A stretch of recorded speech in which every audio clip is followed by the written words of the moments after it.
Dispersión, espectroscopía. Introducción. La dispersión de la luz es el fenómeno por el cual distintas longitudes de onda se refractan con ángulos distintos al atravesar materiales. Sabemos que la velocidad de la luz en el vacío es constante e independiente de su longitud de onda. Sin embargo, su velocidad en cualquier otro medio distinto del vacío sí depende de la longitud de onda que tenga. Esta dependencia se debe a las estructuras moleculares de los materiales y es la responsable de que, en última instancia, el índice de refracción depende de la longitud de onda. El índice de refracción de un medio está definido como el cociente de la velocidad de la luz en el vacío entre la velocidad en el medio. Sin embargo, en una interfaz entre dos medios, un rayo incidente sufre refracción. El ángulo de rayo refractado está dado por la ley de Snell. Por lo tanto, sabemos que el ángulo de refracción del rayo de la luz al atravesar un medio material depende de su longitud de onda. En el fenómeno de dispersión de la luz, distintas longitudes de onda que componen un rayo tomarán un ángulo de refracción ligeramente distintos. La espectroscopía es una técnica de análisis que consiste en el estudio de las distintas componentes de la radiación electromagnética que emiten o absorben los cuerpos en ciertas condiciones. Un prisma es un medio de índice n limitado por dos superficies planas que forman un ángulo alfa. Para hallar el índice de refracción de un prisma nos basaremos en la marcha de un rayo cualquiera que entre en el prisma por una de sus caras. El rayo que haremos incidir en el prisma lo definiremos mediante dos puntos, ya que dos puntos definen una recta. El rayo incidente sufre dos refracciones y emerge del prisma desviándose un ángulo delta respecto a la dirección incidente.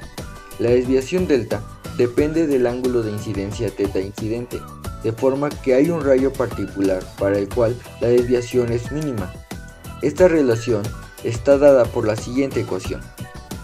Pero ¿cómo sabemos si la fuente de luz no es monocromática, sino policromática?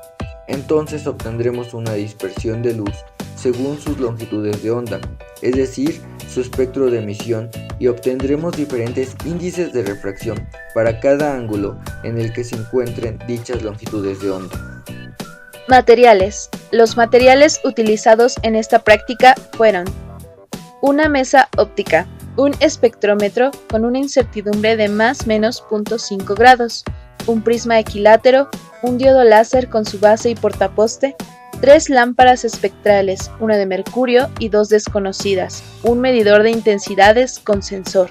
Procedimiento. Lo primero que se hizo en la práctica fue nivelar la mesa del espectrómetro, donde después se colocaría el prisma. Luego se colocaron los telescopios uno frente al otro y se enfocó la retícula de uno a través del otro.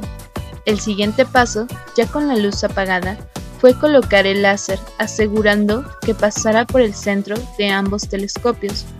Una vez asegurado esto, se colocó el prisma y se buscó el ángulo de desviación mínima rotando un poco el prisma. Después, se cambió el láser por una lámpara espectral de mercurio y a través del telescopio de observación se enfocó cada una de las líneas del espectro y se tomó la medida en ángulos del espectrómetro con una pequeña lupa. Este proceso se repitió para todas las lámparas de materiales desconocidos.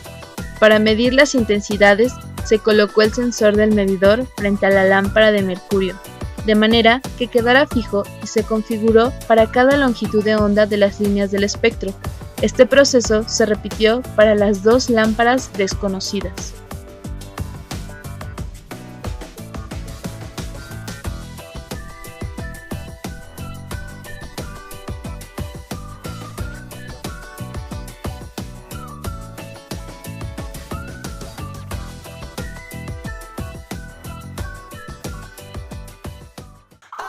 Resultados.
Análisis de resultados.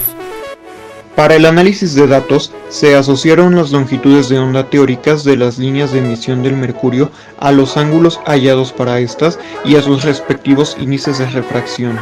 De esta forma se realizaron ajustes polinomiales de tercer grado en función del ángulo y del índice, de modo que se obtuvo una fórmula general para la longitud de onda en función de estas variables.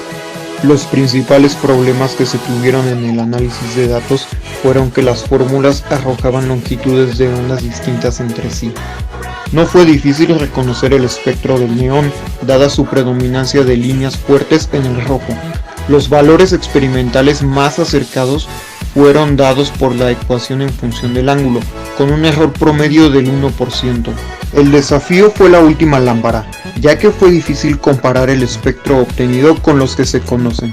Se buscó cualitativamente un espectro que tuviera líneas fuertes del mismo color y con una longitud de onda similar.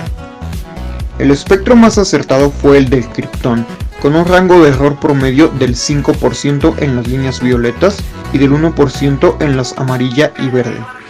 En general, la ecuación de la longitud de onda en función del ángulo fue la que dio un rango de error menor. Se considera que los errores se deben principalmente a la alineación del sistema óptico. Esto es evidente en la diferencia del margen de error entre el espectro obtenido de la lámpara de neón y la de criptón. Conclusiones.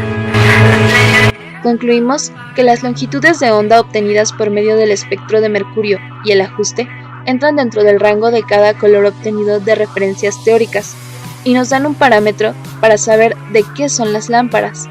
A partir del espectro que observamos, las longitudes de onda obtenidas dentro del rango y otras características como el color, determinamos que la primera lámpara desconocida es de neón y que la segunda lámpara desconocida es de criptón. También se logró calcular un índice de refracción para cada línea medida. A pesar de obtener datos de intensidades, debido a la inestabilidad del medidor, no podemos concluir si las mediciones se asemejan a datos teóricos.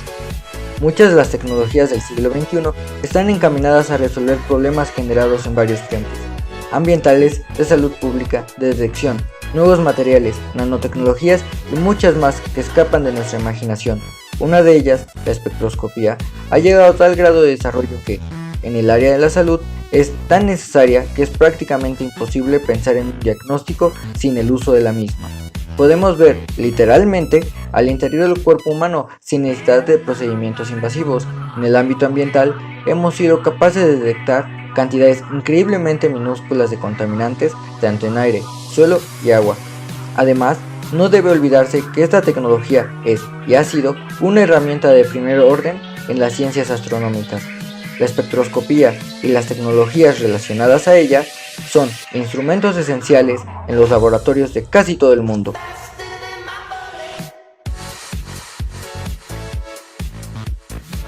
Este es el primer día de grabación. Día 1, ¿no? Mis amigos están rifando. Jonas el DJ. Y Maricruz ya quitó el prisma que no quería que quitara. Hasta aquí mi reporte, Joaquín. No nos dan. Graba a Carlos. No, grabo a Carlos. De todos modos no se puede ver nada, pero vean cómo oscilan los datos, por favor. A ver, Carlos, ¿qué es lo que tienes? 640. 640. Miren las locuras que están pasando. ¿Por qué?